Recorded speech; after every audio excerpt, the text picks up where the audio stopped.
Alrighty, we are here. I'm by myself today, and this is not a podcast episode. Um, Speaking of which, y'all need to tune into that. This podcast episode is really fun. I might do a funny moments thing.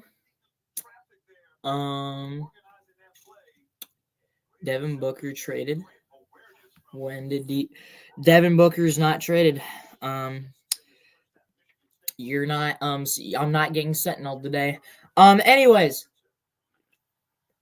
y'all caught me at the worst time I'm eating, but we're gonna get through this. Anyways, today we're gonna be talking about Kentucky football. I think I do one of these every year. I don't think I did one last year though. I did do one last year because I remember me talking about how our defense can be top 10, which it was for about 8 games, and then it went to complete doo doo from there. So, yeah. Kentucky football was depressing this year. I hope they can do better. But we'll see what happens. Anyways, episode 6 of the podcast is gonna be Thursday at 1 Central, 2 Eastern, 11 Pacific, 12 Mountain Time. I don't think I did. I might have, but I don't think I did. And if I did, I probably said we went like 3-9. But I'm gonna do like a true schedule prediction, which I'll probably do one more before the season starts. And that also reminds me, let me go ahead and give you guys the details for our first play-by-play stream. Labor Day weekend, I do not know if I'm going camping yet. So if I'm not going camping, I will be starting off streaming the Kentucky-Toledo game at 11:45 in the morning. The game kicks off at 11:45 on SEC Network. But if not,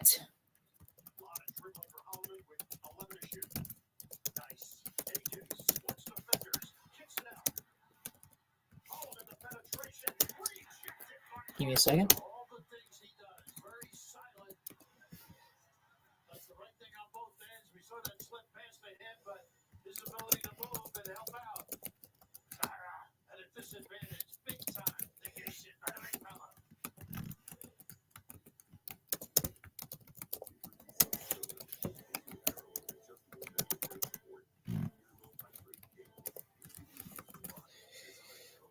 There we go.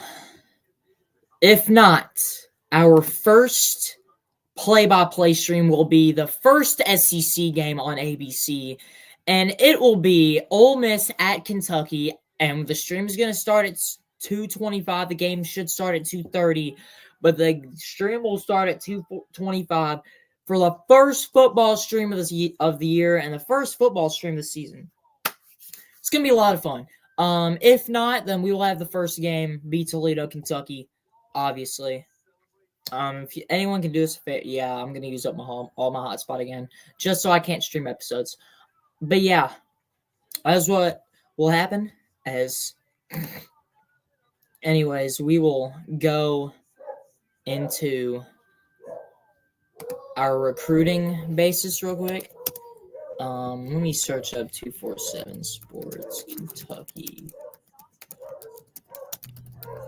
Let me search up the recruiting class. I know our recruiting class is big. We have a good recruiting class. Not trying to look at basketball. Not trying to look at basketball at all. Okay.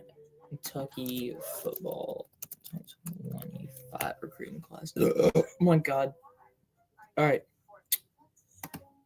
Let's see here. I'm not trying to look at football recruits in Kentucky. All right. 247 Sports is actually going to be a pain today. You'll love to see it. I hear dogs bark. I don't care. It's fine. Pretty sure it's because my sister got home. All right. 2025 football commits for Kentucky. Brother. All right. Yeah, boys, we're about to crash out.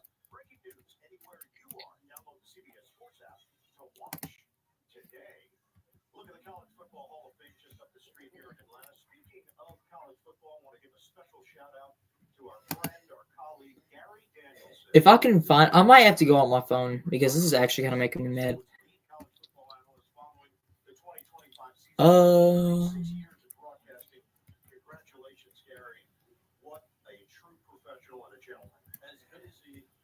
Okay, so these are the guys that we have enrolled. And then these are the guys we have signed letter of intent. Okay, we have it ready. We will see what we do here. Let me go ahead and present.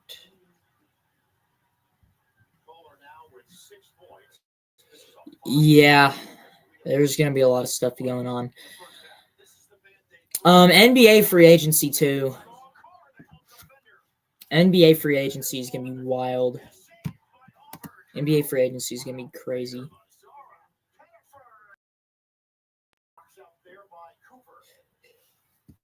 Holy crap! I think it just had a lag spike. All right. Let me share my screen for the composite rankings. All right. All right, here we go. Here is what we got. Ignore all the ads. Ignore all the ads.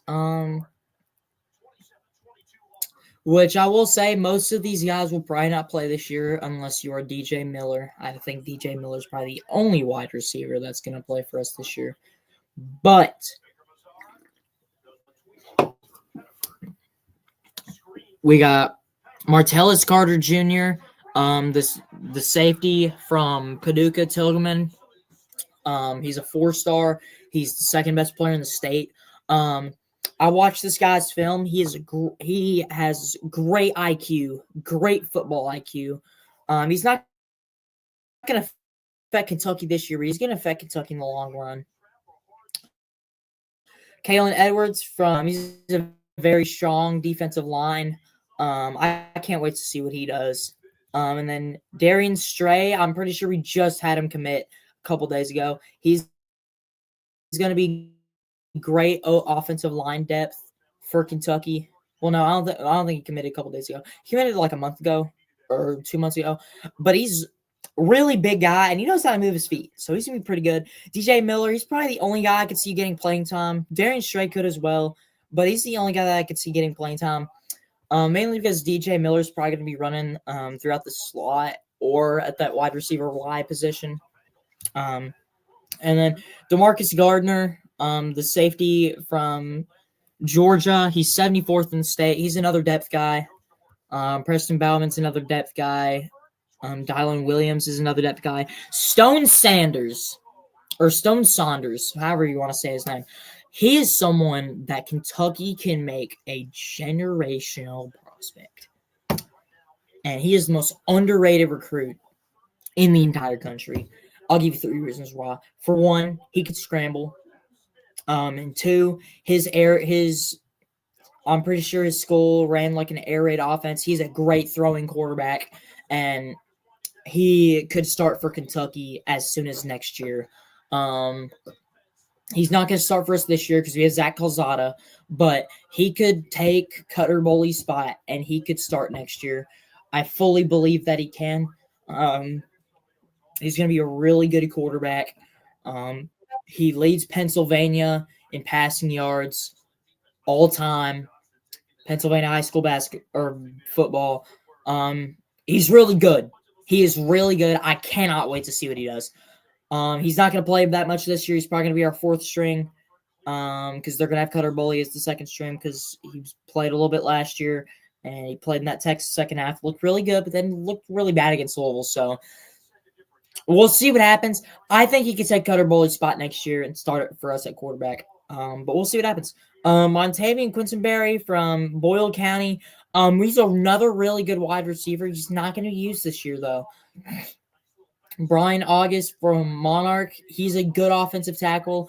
He could be in our offensive tackle depth. He's going to be really solid. And then Brennan Ward, probably going to be the 5th string quarterback. I just don't see him doing anything anytime soon for Kentucky. Mikael Skinner, the tight end. He's probably going to be tight end 3 or 4. for Kentucky next year because you have Josh Caddis, and then you have Henry Boyer, and you have Willie Rodriguez. So it'll probably be tight end 4 or 3. Depends on what they want to do with Henry Boyer, which Henry Boyer is probably the best blocking tight end in the entire transfer portal. Let's go ahead and say that before I even get to our transfer portal. He's going to be really good. Javon Campbell from Frankfort, Kentucky. He's a really good edge rusher. He's a 4-star. He's another guy that I think we could use this year, but I don't think we're going to use him at all. He's the 3rd best player in the state of Kentucky. He's pretty good. And then Andre Purcell from Enterprise, Alabama. He's 17th in the state as a corner. He's not going to be used this year, but he's going to be used in the next couple years because this year we're going to have JQ Hardaway and Jansen Dunn, DJ Waller, and then Tyron Nichols as well. And then you're going to have Nazir Addison and all those guys in the cornerback room. And then you have Cedric Works from Frederick Douglass, Kentucky. He's another really good edge rusher. We got 2 of the best edge rushers in Kentucky. He's going to be really good. He's going to be really good. Give him and Javon Campbell a couple of years. Both of them are going to be really solid for Kentucky. And then we have Cameron Miller, another guy that's not going to be using the cornerback depth. Quentin Simmons Jr., he's also not going to be used as a wide receiver. We have a lot of wide receivers on our roster. Jamil Adkins, a guy from Dayton, Ohio. He's pretty good. Pretty good offensive tackle. He's going to be in our offensive tackle depth. I don't know if we're going to use him, though. Same with Jaden Clark. I don't think we're going to use Jaden Clark that much this year. But then again, I do need to check my depth chart on my notes because I might have him on the depth chart. I did our starting depth chart yesterday at like 2 a.m. just so I could do the stream. Yeah, he's not in the depth chart. But yeah, could be really good. And then Grant Grayton, safety from Maryland. He's just a depth guy. We're not going to be using him anytime soon. Nicholas Smith, same with him. He's another depth guy. They're both pretty solid, though. We go to the transfer portal. First up, we got Cameron Jones, an offensive tackle from James Madison. He's going to be used a little bit, but I don't think he's going to be used that much this year. We'll see what we do, though. And then we have Ashton Cozart from Muscle Milk Plant with up to 30 grams of plant-based protein to help bring new life to your strength. I don't know why that's playing.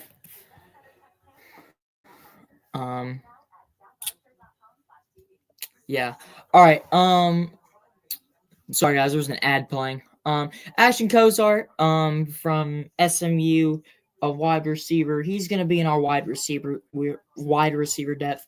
I'm pretty sure I have his brother on the depth chart too. Isaiah Cozart. I'm not sure.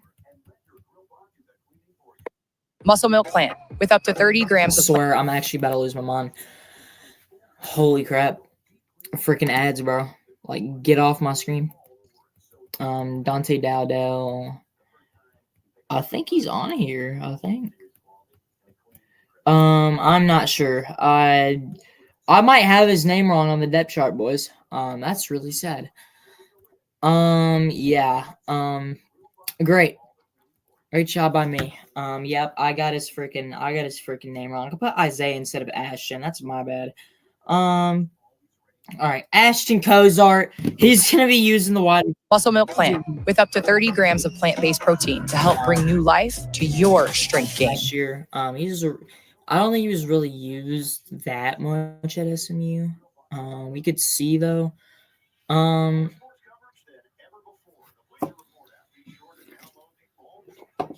Yeah, he was not used at all as a freshman, but I think he's gonna get more touches this year, being a slot.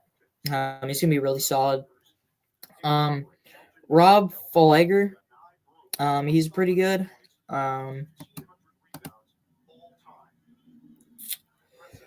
He is pretty solid. I like him because of just his size. His size for one. Two, though, I don't know if he's gonna play over some of these true freshmen, but it's okay. We'll see what happens. All right. Moving on down low. Elijah Brown, the tight end from UCF. He's just another guy that I don't think Kentucky's going to use this year. If he's not redshirted, he's probably going to be redshirted. But Elijah Brown, or wait, he might have transferred. Oh no, okay, that's why I don't recognize him. Or wait, is he? Hang on. To help bring new life to your strength game. I'm trying to find his stats. Yeah, I don't know where he's at. I don't think he played last year. Then, he was not that good. Seth McGowan, he's probably going to be our third string running back or our fourth string running back. Depends on what they want to do with him and Jason Patterson. I think he probably will be the third stringer behind Jamarian Wilcox and Dante Dowdell.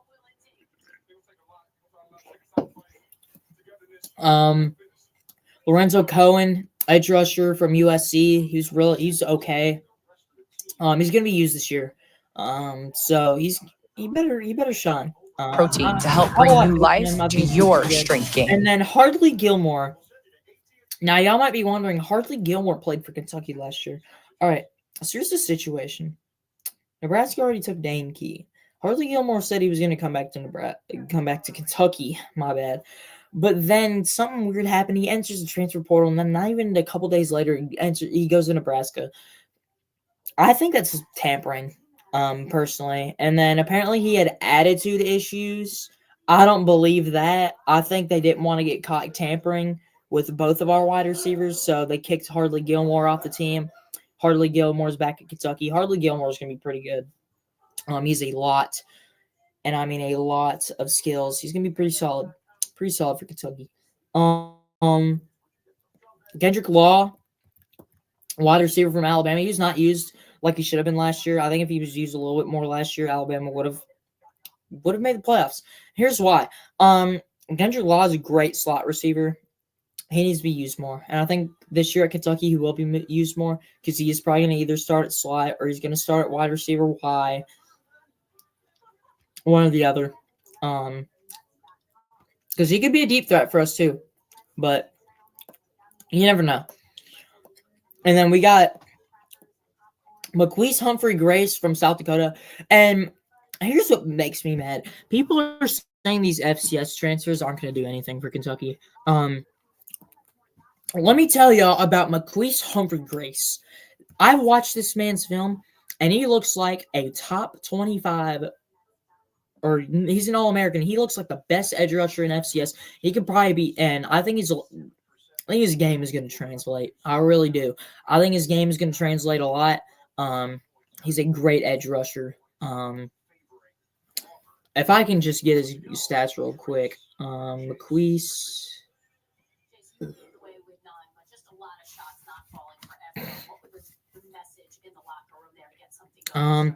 Yeah, last year he had 2 fumbles forced, and he had 8.5 sacks as an edge rusher and 72 solo tackles. So, and he was an All-American. He had 2 fumble recoveries too. He had 2 pass deflections. He was pretty good.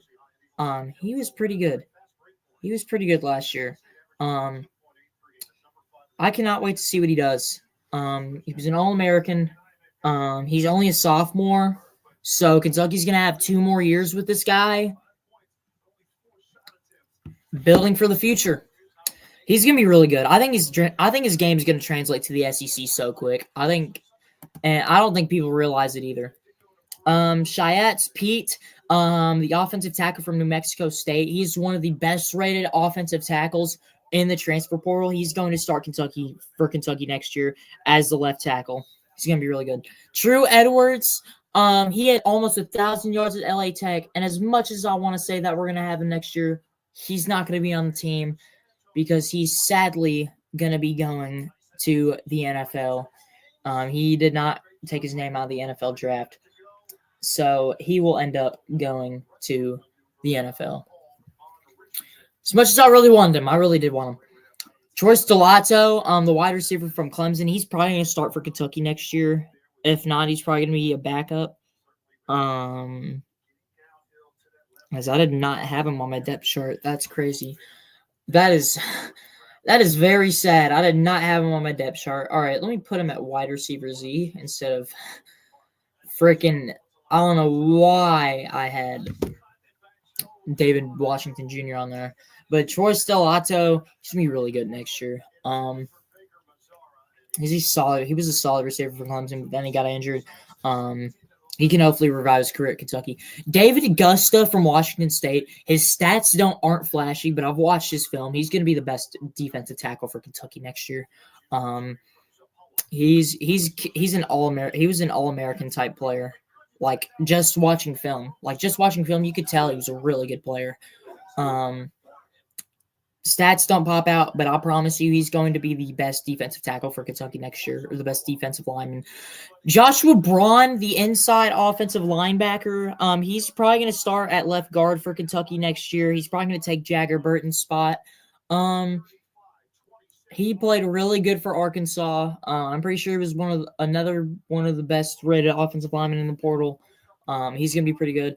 Alex, I'm not even going to try to pronounce his last name, but he is going to start at right tackle for Kentucky next year. He's just a great player. He's another top-rated offensive tackle. Kentucky's getting back to their ways. They're getting back to what is it? They're getting back to the trenches, and that's where Mark Stoops performs the best, is in the trenches with the run game and the offensive line and the defensive line. Really good. Really good. He's going to be really good next year. Cam Olds, the edge rusher from Kent State. Oh, Kent State went 0-12. Well, yeah, he's not one of the reasons why they went 0-12. I'll tell you that much.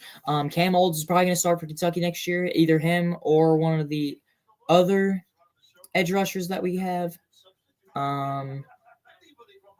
He is really good. I'm trying to find his stats real quick so I can just tell y'all how good he was last year. Last year he had... If it'll load, my God. All right, he had 6 sacks last year, and he had an interception. And he had an interception as a defensive lineman. That's insane. And he had 25 solo tackles with 42 total tackles. He's going to be pretty solid for Kentucky next year. He's probably going to start for Kentucky too. Getting back to our ways. Henry Boyer going to be the third-string tight end for Kentucky. Evan Wibberley, he's going to start at center for Kentucky from WKU. He's going to be really good. Jaden Williams, another defensive lineman. He's going to be that defensive lineman depth or star. I don't know where I had him on my depth chart. He's going to be pretty good. Kevis Thomas from Maryland, he's a really good corner. He could probably play safety for us too, because our safety depth isn't as good this year, but we'll see what happens there. Kevis Thomas had 2 pass deflections last year, 15 solid tackles, so he's going to be pretty good. Dante Dowdell from Nebraska, he's going to start running back for Kentucky next year. He was the most highly rated red zone running back. He just finished his drives. He had 15 touchdowns last year. He had 15 rushing touchdowns. He was pretty good. So he's probably going to start for Kentucky next year. If not, I'll probably be Jamarian Wilcox. We'll see what happens. I hope Jamarion starts because he is very explosive, but you'll have Dante Dowdell, you'll have that red zone threat, and then you'll have Jamarian Wilcox, who's just an exploder, can get you 10 yards, 15, 20, 5, 10, 15, 25, 30, you know? So, yeah, Zach Calzada, the transfer from Incarnate Word, he started his career at Texas A&M his freshman year, and then he had a season-ending injury, so that took his sophomore year. So he was his junior year at Texas A&M in 2021. His redshirt freshman year at Texas A&M. He played pretty good. He had 17 touchdowns, 9 interceptions at A&M. He led A&M to beat Nick Saban's Alabama squad. He was just a really good player. And then he went to Auburn, had a season-ending injury, and then he decided to go play for Incarnate Word for 2 more seasons until he comes back to SEC football to play for Kentucky. And I hate the hate that he gets for playing for Incarnate Word. I'm just saying, Incarnate Word produced Cameron Ward. They produced Cameron Ward, and I just don't get the FCS hate on him. He already played in the SEC, and he had solid stats, but injuries got the best of him. But at Incarnate Word, he had like 4,000 passing yards and 35 touchdowns and 9 interceptions. He was pretty good. I don't think he's going to be the worst quarterback in the SEC. We'll talk about him later, but don't hate on Zach Calzada. He's really good. J.J. Hester, the transfer from Oklahoma, he was used more so whenever Oklahoma was missing their top 3 to 4 wide receivers, but he was pretty good. He's probably going to start for Kentucky next year at that wide receiver Y spot. We'll see what happens. Wallace Umaba, he originally transferred to Kentucky, but he answered his name back in the transfer portal, so he will sadly not be on the team. Sam Green is going to be an edge rushing depth for Kentucky, really good. And then Landon Watson, a linebacker from Marshall. So yeah, that is Kentucky's recruiting class. A lot of names. They're going to be really good next year. Their overall rank in the class was 25th. Their composite rank in the high school portal was 29th, and they had the 10th best transfer portal class. So really good. Really good. But yeah, as we move on from that, we're going to talk about the depth chart for Kentucky football. We're going to talk about the depth chart for Kentucky football.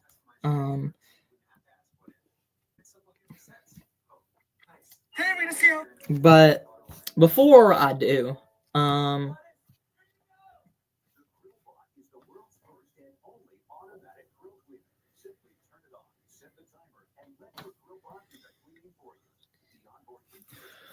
but yeah, anyways, the depth chart, sorry, my mic completely cut out. The depth chart for Kentucky, let me go ahead and pull it up from my notes app. We'll start off with the offense. At QB1, you're going to have Zach Calzada. He's really good. I don't get the hate on him. I'm happy he's not getting hyped up because we hyped up Brock Vandegrift and he wasn't good. We hyped up Devin Leary. He was okay at best. He could have been a lot better. He had like a Will Levis year 1 type year, but that still wasn't enough with our hard schedule. We had to play Georgia and Alabama that year. So it's just a really rough year for Kentucky.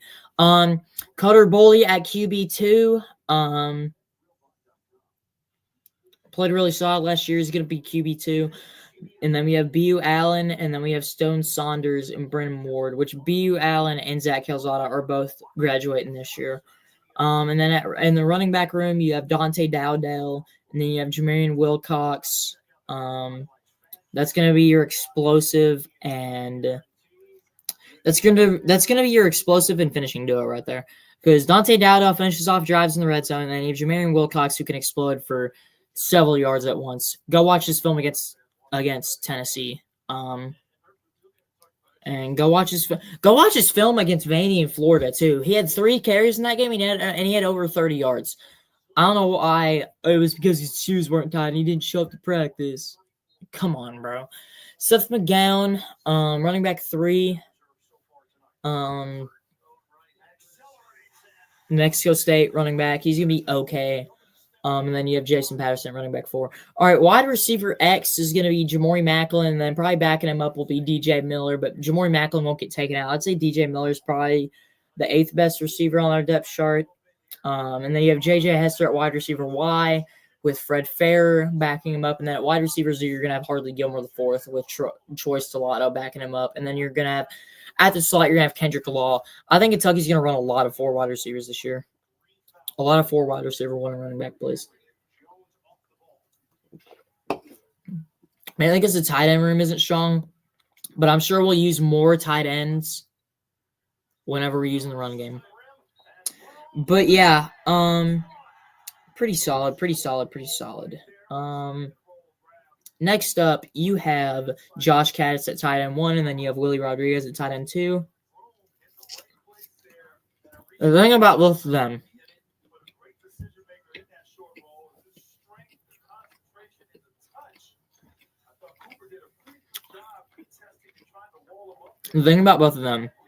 is Josh Caddis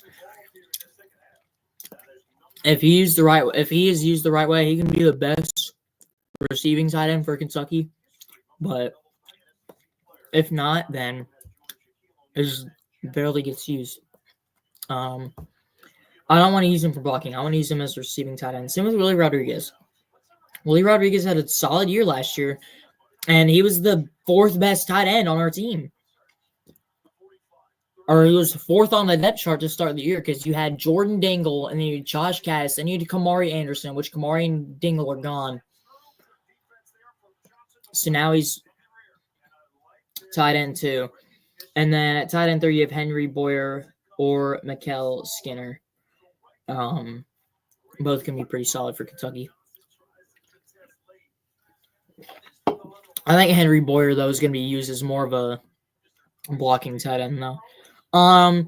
Then your offensive line, you have Shiatz Peets with Darian Stray at left tackle. Then you have Joshua Braun and Jagger Burton at left guard. And then you have Evan Whipperly and Abaselem at center. And then you have Jalen Farmer. He's going to be the only guy that's going to start for Kentucky football from last year's offensive line. He was the best offensive line we had last year. Him and Eli Cox. The other 3 were just terrible. And then you have Alex Walshiger, however you say his name. You have Hayes Johnson backing up Jalen Farmer, and you have Malachi Wood backing up Alex. However you say his name. He's from Bowling Green. Excuse me. And then we go to our defensive depth chart. Starting at defensive end, you're gonna have Maquise Humphrey Grace, and then you're gonna have either Brian Robinson or Jared Smith II at defensive end 2. And then at defensive tackle, you're gonna have Khalil Saunders as your starting defensive tackle with Jaden Williams backing him up, and then at your nose tackle, you're gonna have David Gusta with Josiah Hayes backing him up. That's a really good defensive line. Once again, Kentucky is getting back to their ways. They're getting back into the trenches. This is one of the best teams that I believe that we've had in a while, trenches-wise. Then you go to the linebackers. At edge 1, you're going to have Cam Olds, and then you're going to have Sam Green at edge 2. Either one could be edge 1. It depends. I like Sam Green more than Cam Olds, but I've seen a ton of sources that Cameron Olds is going to start at edge. And then with your edge depth, you have Jacob Smith and Lorenzo Cowan. And then as your inside linebacker, you're going to have Alex Safari. And then backing him up, you're going to have Devarin Rayner or Landon Watson. And then as your outside linebacker, you're going to have Steven Souls. So linebacker room is kind of lacking, which I think everybody knew that Kentucky knew that our linebackers were going to be lacking because we lost Jamon Dumas-Johnson. We lost De'Aric Jackson. We lost J.J. Weaver. Alex Safari is going to have to move down from strong safety to linebacker, which he can play. That's crazy. Alex Safari can play corner, strong safety, and linebacker, but he's going to be playing linebacker this year. He played linebacker a lot last year. So, yeah. And then in your secondary, you have Jake U. Hardaway at corner 1. Then you have DJ Waller. Then you have Tyron Nichols. And then at cornerback 4, you're either going to have Jansen Dunn or Kevis Thomas. And then I love our strong safety room, even though there's no depth. Ty Bryant's going to be your strong safety 1 with Cam Dooley. And then you have Jordan Lovett and Martellus Carter, which I said Martellus Carter will be probably useless this year. So he's gonna have to prove himself. But here's what I like about Jordan Lovett. Jordan Lovett has great IQ, but I feel like we get put in the wrong defensive sets to where he can't be used right. But I will say he had 2 of the game-winning picks against Louisville in the Governor's Cup, so good for him. And then special teams.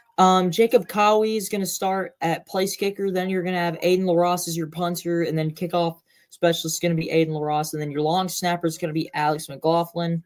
And then as your holder, you're either going to have Aiden LaRosse or Cutter Boley. And then with your kickoff return team, something I love about Kentucky, even though Barron Brown's going to be gone.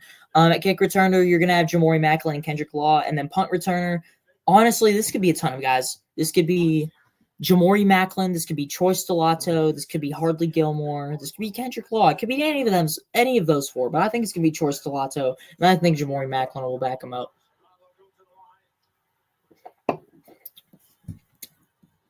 But yeah, that is our special teams depth. And I've said this about Kentucky. Mark Stoops is doing with what he can, and I don't think Mark Stoops is going to get fired this year, no matter what happens. If anything, he could retire this year, and we could get John Summerall from Tulane, but I just don't see it. I don't see it happening. Mark Stoops has done way too much for Kentucky, and he's probably not going to get us back to a bowl game this year. He definitely can. I do believe that he can, because he is a great coach. And I mean, literally, we were one overturned pick six from beating Georgia. And we beat Georgia, the entire trajectory of our program changes. The entire trajectory.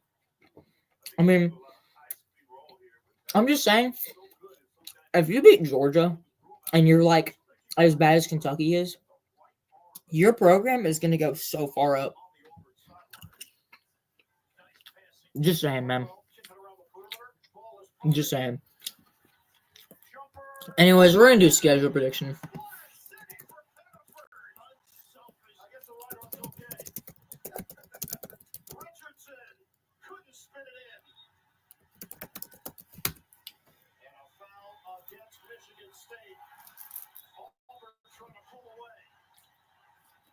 All right, I'm trying to find it real quick. Sorry, guys.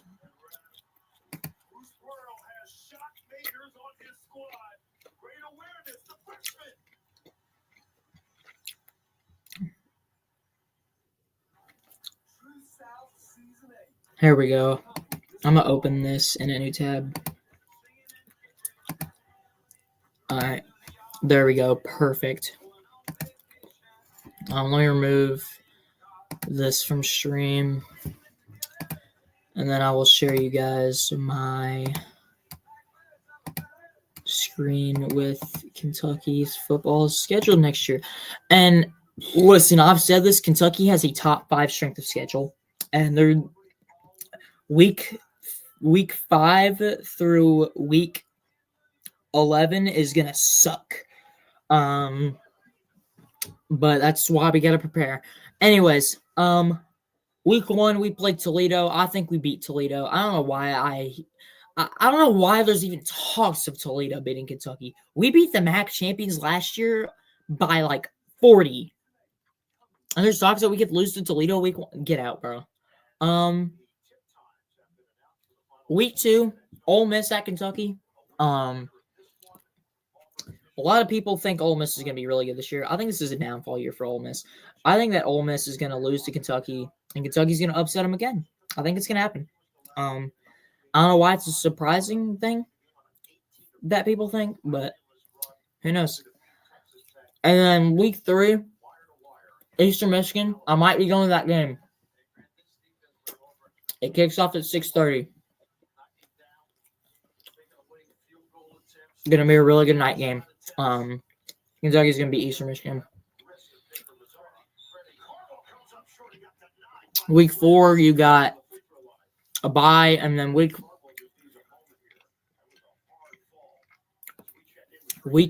5, you have South Carolina. I don't think we're beating South Carolina, especially at South Carolina, depending on where the game is at.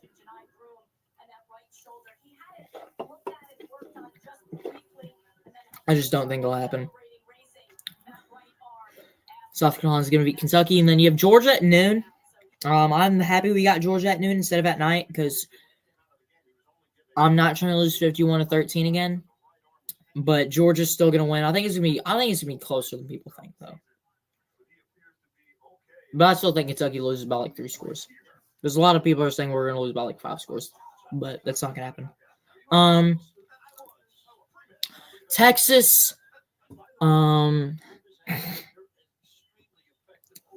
Texas at home. We're 3-2. It's gonna be a night game. I think Texas is gonna be the blackout game. I think we're gonna do the blackout game against Texas rather than do it against Tennessee. But we're gonna lose to Texas, so we're 3-3. Then we're gonna play Tennessee. Tennessee is just really good. And here's my thing about Tennessee, though. I don't know why so many people are high on them. They have an easy schedule. I'll give them that. But I don't know why people are high on them. And is it crazy that I think Kentucky can beat Tennessee? I don't think it is. Because Joey Aguilar is not good. He threw 14 interceptions at App State. And I was watching his film. He's a terrible decision maker. He can't throw in the pocket. Not that well. Not at the SEC level. He won't. And I think people are overrating him a lot. He's not good. He's not good. 22-14 ratio. That's just not good at all. I watch his film, and he's just not a good decision maker. So I could start Jake Merkling, or however you say his last name, but honestly, if they do make that QB change, I could see Kentucky. Making it close, but I don't know, because Tennessee owns Kentucky, but if Tennessee doesn't get their QB situation figured out by week 9, I think Kentucky can beat Tennessee at Kroger Field. I'm just saying. I'm going to have us lose to Tennessee, though. But if Tennessee does not get their QB situation figured out, and if Joey Aguilar or Jake Merkling is not good by the time we play him, we're beating Tennessee. I don't care if we're on a 3-game losing streak either. We will beat Tennessee. But I'm going to have us lose to Tennessee because we don't beat them. So, yeah, 3-4, and then we go at Auburn. I low-key think Kentucky could win this game if it is not, quote-unquote, if the game is not at night. If it's in the afternoon, I think Kentucky can win this game. But, see, Jordan-Hare at night is just hard to win at. And Kentucky looked terrible against Auburn last year, but I think this team's better than last year's team. And I think Auburn's team, they're better too. But I just don't see Auburn losing this game. And it sucks to say, but I think Kentucky's going to lose to Auburn too. So they're going to be at 3-5. And then they're going to play Florida at home. I think this will be a closer game than people think it will be. But I think Kentucky will lose to Florida. So 3-6. The locker room will probably be out of there. But we're going to beat Tennessee Tech. And if we still have somewhat of a locker room, I think we will beat Vanderbilt. I don't think Vandy is as good as last year. I really don't. I think Diego Pavia had a insanity run for all I care. I think Kentucky beats Vandy. And then at Louisville, it's at Louisville, and we own Louisville. And here's the thing. Louisville's probably going to beat us. But I'm never on stream will I pick us to lose Louisville. So we're going to beat Louisville. We're going to finish 6-6. Mark Stoops is motivated. I don't care what anyone says. I think the highest you could get is maybe 9-3. I don't see that happening. I think the highest, honestly, let me look back at our schedule. It's like best case scenario. Honestly, best case scenario, we go 8-4. If Mark Stoops does that, we go 8-4. We're just not beating South Carolina, Georgia, or Texas. Or well, no, we could go 9-3 because we could beat Tennessee and we could beat Florida and we could beat Auburn. But I just don't think we're gonna beat them because they're better. They're just better. But I'm not gonna pick us to lose to Louisville. I'm not on stream. No, I'm not picking us to lose to Louisville on stream. That's just not gonna happen. But no, I think Kentucky's going to go 6-6. They're going to somehow win the first 3 games, go on a 6-game losing streak, make a bowl game. I don't know, man. I don't know. Kentucky's a weird team this year. But if Kentucky can get back to the trenches in their own game, they can make some things happen. Because who knows how good Arch Manning's going to be. I think Texas will beat us, though. But who knows? He could be going through a lot of pressure. Oh, you're joking. That sucks. All right. But that'll do it here. That's my off-season recap. I'm sorry it's kind of like boring, whatever. I was eating. I tried to get done, but I still had food to eat. I still have food to eat right now. But yeah, podcast episode will be on Thursday at 1 Central, 2 Eastern, 12 Mountain Time, and 11 Pacific. I'll see you guys later. Peace.